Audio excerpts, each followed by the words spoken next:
right, start ramping it up a little. What is up, y'all? Jonathan Crane here with another Zwift race breakdown. It's been a minute, but I am back on the trainer a lot. If you look at my right arm, you'll see why I broke my arm in an IRL race. You can go watch that video if you want to. If you want to see all this stuff live, go over to my Twitch channel. I'm going to be doing a lot of racing on the trainer, a lot of indoor racing coming up. Had to break this one down, and here's why. See that restart jersey flying through the peloton right here? First lap attack, Alexis Lavoie from Restart. So we didn't really have a plan going into this. We all kind of just ended up in this race because it fit with our schedules, but we did a really good job of playing off each other, a lot like you would in an IRL race. This probably isn't the smartest move, but it's a really good way to get a workout. So as Lavoie starts to get a pretty decent gap off the front here, Moyer and myself slide toward the back, partially because this is the easiest place to be, is sort of back middle, but still really connected. It smooths out all of the surges, but also because we don't want to accidentally be contributing to the pace making. The way the pace of the blob works on Zwift is that everyone who's pushing a similar wattage will sort of build up some steam in the group, slide through the group, hit the front, and then take these little micro turns sort of. You can, if you're accidentally hitting the front occasionally because you built up some momentum and slid through the group, you're actually committing to the overall speed of the group. So I'm going to speed it up here, but I want to show on the mini map here, just watch that little dot out here and let's watch how long he stays away.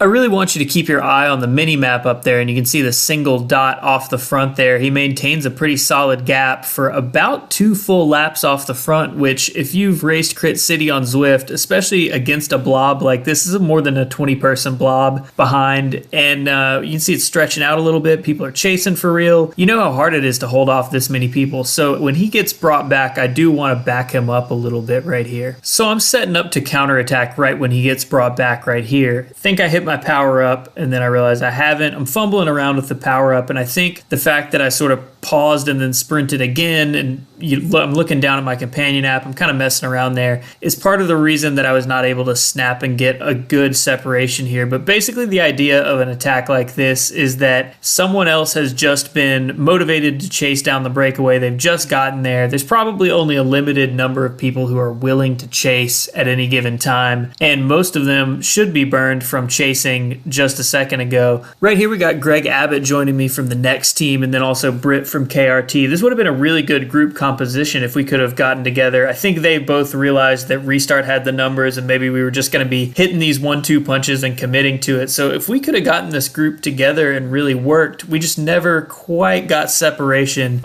These are 2 strong guys though, and 2 guys who know how Zwift racing really works. We got it pretty well strung out. We just never got that good separation that you need. Greg Abbott, also a former guest on the Nowhere Fast podcast. If you haven't listened to that, go check that out. Thought for a second here maybe this would be the split. Maybe we would cause a split. I do think we dropped a couple people off the back, but this was not the definitive move of the day. I just wanted to show this up top because it was animating the race and definitely putting everybody in the box a little bit early. All right, here we are at the top of one to go, and you're about to witness one of the most heroic teammate moves of all time. Alexis just popped up off the front. He used a ghost to get clean separation there. I think the ghost should last twice as long as it does because he only got a couple of seconds, but that was enough that no one is in his draft by the time he popped back up. And you can see that guy in the black wanted to sprint and get up there and then kind of thought better of it. That is the key to this move, is where he went from, where Alexis went from was right outside the zone where everyone starts setting up for the sprint and it gets really fast, but close enough to the sprint that everyone is kind of thinking about saving their legs for that final moment. So he was able to get separation, and he's already done 2 laps off the front by himself in this race, so it's not impossible that he would stick this.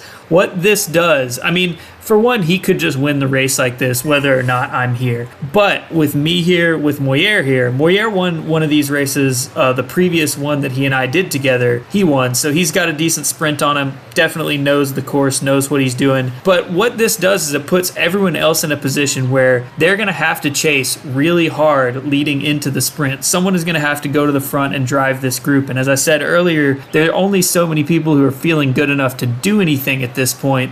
And it's going to take some snap out of their legs to close it down. You see, I believe that's the Kiss rider going to the front to drive the pace right now. I am trying to stay about 4 or 5 wheels back. I'm trying to not fall farther back than the front 10 probably of the peloton. I want to be in striking distance. All right, there's Lavoie. We caught him. He's done.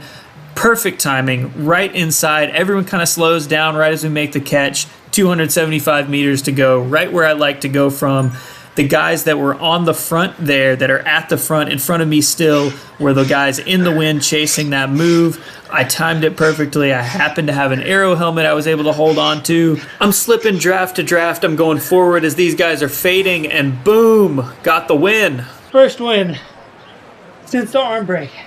The live chat's going crazy here. Again, if you want to see all this stuff live, go over to twitch.tv/Jonathan Crane. Follow me over there. I'm doing pretty much all of my e-racing live, which has been a lot in the last few weeks, but I've also been doing some stuff other than e-racing. I've been checking out Wahoo System, as I mentioned. So going to have some more long form content about that. Going to be covering some more of the American Crit Cup as those races continue to happen. As always, I got a bunch of indoor and outdoor cycling content coming to this channel, so if you like this stuff, please subscribe. I'm finally getting good at YouTube and remembering to say that stuff, 2 years in now. But this one was just really fun, and I was really pumped to get the win. It's cool to see some interesting team tactics play out on Zwift. That's kind of a rarity. So yeah, for all of those reasons, this one kind of jumped the line. But thank you guys for watching, and I'll see you next time. Appreciate it.